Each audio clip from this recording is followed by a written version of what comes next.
आज ये दोनों के इतना गोली मारम कि ये दोनों की प्रेम कहानी खत्म कर दे।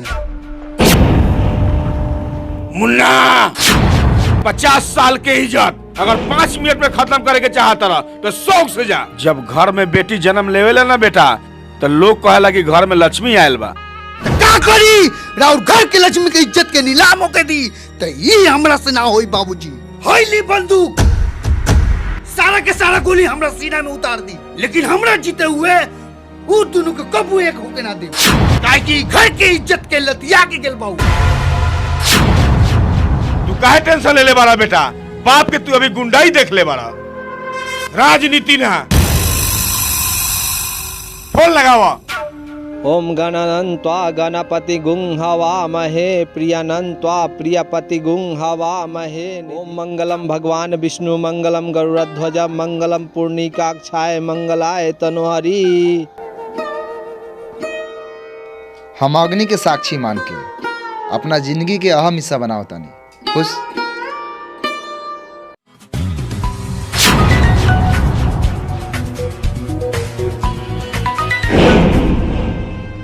पापा जी बड़े मत उठावा। एक बार उठा ली, पता न का कहत होई। हेलो ली बाबूजी बात करी। बेटा बाप के बिना आशीर्वाद के तू बियाह करता रू?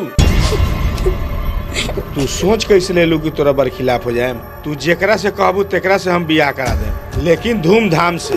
तू जल्दी से घरे आ जा, तोरा बिना जी ना सकीले। तोरा बिना घर सूना सूना पड़ल बा।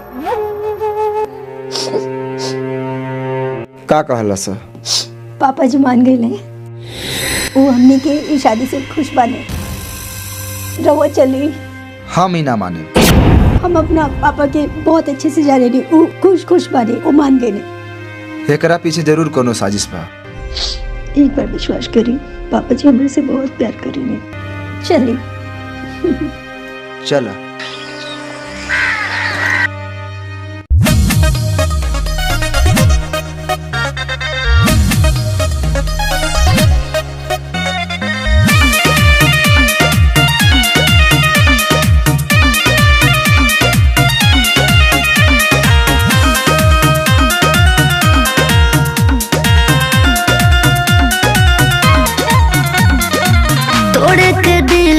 जाम न लगावा हमरा के बेवफा के नाम न लगावा। तोड़े के दिल इल्जाम न लगावा हमरा के बेवफा के नाम न लगावा। तो हमर दिलवा में तो हर न के हो जगह हली। यार मैं पगला था तू पगली, मैं ना बदला पर तू बदली। और मैं पगला था तू पगली, मैं ना बदला पर तू बदली।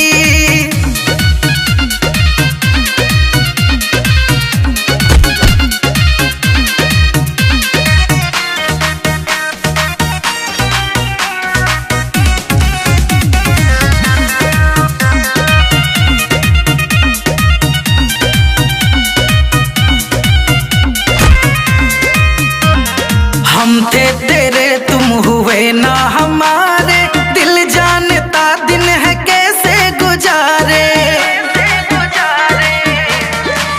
मेरे धड़कन की हर सांस में तेरा एहसास है।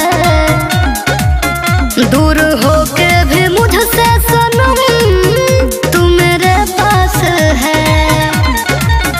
तू कहो तो सनम हम तो हर कसम ली। यार मैं पगला था तू पगली, मैं ना बदला पर तू बदली। और मैं पगला था तू पगली, मैं ना बदला पर तू बदली।